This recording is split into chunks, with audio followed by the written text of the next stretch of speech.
بچے چھوٹے تھے تب سے ہی الحمدللہ ہم نے قرآن پڑھنا شروع کیا، اور استاذہ کے ہوتے ہوتے بچے بڑے ہو گئے الحمدللہ. تو یہی تھا کہ جو کچھ ہم پہلے سیکھتے تھے آ کر گھر میں وہی چیز ڈسکس کرنی، تو بچوں میں آہستہ آہستہ نا ایک چیز آتی گئی اس کو سیکھنے کی، لرننگ کی، کہ یہ چیز ٹھیک ہے، یہ غلط ہے، یہ ٹھیک ہے.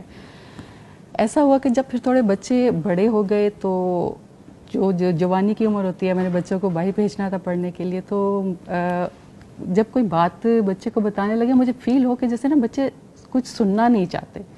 تو ایک دفعہ استاذہ جی ہمارے گھر ہیں، استاذ جی شاید آپ کو یاد ہو، ہم ناشتے کی ٹیبل پہ بیٹھے تھے تو میں نے اسی طرح استاذ جی سے پوچھا کہ بچے نا بعض اوقات سننا بھی نہیں چاہتے بات، کوئی آپ ایسے اللہ کی بات بتانا چاہیں، کوئی حدیث بتانا چاہیں تو وہ سننا بھی نہیں چاہتے. تو استاذ جی نے بڑی پیاری بات کی کہ آپ نا ان کو بتاتے رہیں، آپ ان کے کانوں سے گزارتے رہیں. بس وہ دن تھا، اور میں نے مطلب جو بات بھی کرنی ہوتی تھی میں نے گزار دینی ان کے کان سے، سنتے ہیں نہیں سنتے میں نے بات گزارتی رہی. الحمدللہ اس کا میں نے بعد میں اتنا اثر دیکھا، اتنی چیزوں میں میں نے اثر دیکھا جو میں سوچتی تھی نا کہ یہ چیز تو انہوں نے کبھی سنی بھی نہیں ہوگی میری، تو وہ میں نے ان کے اندر پریکٹیکل، الحمدللہ میں نے ان کے اندر پریکٹیکل دیکھی، اور میں حیران ہوتی تھی اس چیز پہ. اس کے بعد تو پھر میں نے مطلب جیسے ہمارے لیکچرز ہونے، لوگوں سے ملاقات ہوتی، میں یہ بات ان کو ضرور کہتی تھی. یہی جیسے لوگ پوچھتے تھے کہ ہماری بچے نہیں سنتے، میں ان سے یہی کہتی تھی آپ ان کو سناتے رہیں، یہ دل کی کھیتی نرم ہوتی ہے، کسی وقت بھی اثر کر جاتا ہے. الحمدللہ ہدایت تو اللہ نے دینی ہوتی ہے، لیکن پہنچانا تو ہمارے ذمے ہے کہ ہم نے اپنی اولاد کی تربیت کرنی ہے الحمدللہ. جیسے اب ماشاءاللہ میرے بیٹے شو روم پہ جاتے ہیں، بابا کے ساتھ اپنا بزنس کرتے ہیں، تو ایک میرا بیٹا جا کے اس نے لازمی اس نے قرآن پڑھنا ہی پڑھنا، وہاں پر جا کے تھوڑا پڑھے زیادہ پڑھے جتنا اس کو ٹائم ملتا وہ پڑھتا ضرور ہے. میرا بڑا بیٹا کچھ دن پہلے مجھے کہہ رہا تھا ماما کہ میں جاتا ہوں تو میرا دل نہیں کرتا کہ میں فوراً فون نکال کے بیٹھ جاؤں، انسٹا پہ بیٹھ جاؤں، فیس بک پہ بیٹھ جاؤں، تو مجھے آپ نا والقلم منگوا کر دیں، میں نے نا شو روم پہ بیٹھ کے وہ لکھا کرنا ہے. ماشاءاللہ. تو الحمدللہ میں نے اس کو لا کر دیا، وہ وہاں جاتا ہے شو روم پہ، پہلے جاتا ہے تو پہلے قرآن وہاں پر لکھتا ہے الحمدللہ. اس کو دیکھ کے پھر اس کے کزنز وہاں پر ہوتے ہیں، انہوں نے بھی لکھنا شروع کر دیا الحمدللہ.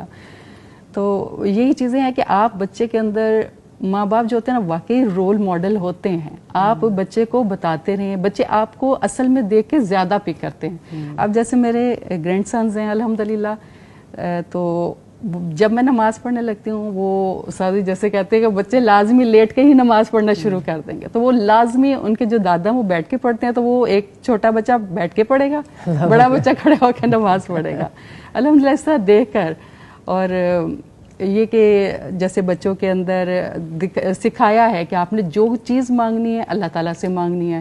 ابھی ہاں جی، جیسے استاد جی ابھی بتا رہی تھی نا کہ گرینڈ پیرنٹس جو ہوتے ہیں گھر میں وہ تربیت اچھی بچے کی کرتے ہیں، تو اسی طرح بچوں کو ذہن میں ایک چیز یہی ڈالی ہے کہ آپ نے جب بھی مانگنا ہے اللہ تعالیٰ سے مانگنا ہے. تو میرا 3.5 سال کا گرینڈ سن ہے، وہ میرے پاس آ کے کہتا ہے دادی الائچی مانگنی ہے اللہ تعالیٰ سے.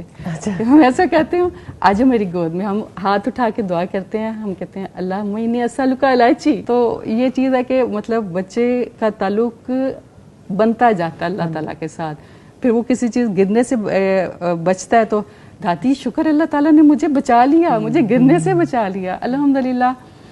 تو کتنا خوبصورت ہے. ایک تو رول ماڈلنگ، پہلے بھی بات ہو رہی تھی کہ پیرنٹس رول ماڈل بنے، اور پھر جو دادا دادی کے تجربات ہو چکے ہوتے ہیں اور وہ خوبصورتی ہیں، اور ان کے پاس وقت بھی ہوتا ہے کہ وہ اپنے بچے کو دے سکیں، اپنے پوتے پوتیوں کو دے سکیں، اور وہ ان تجربات سے فائدہ اٹھانا کتنا ضروری ہے.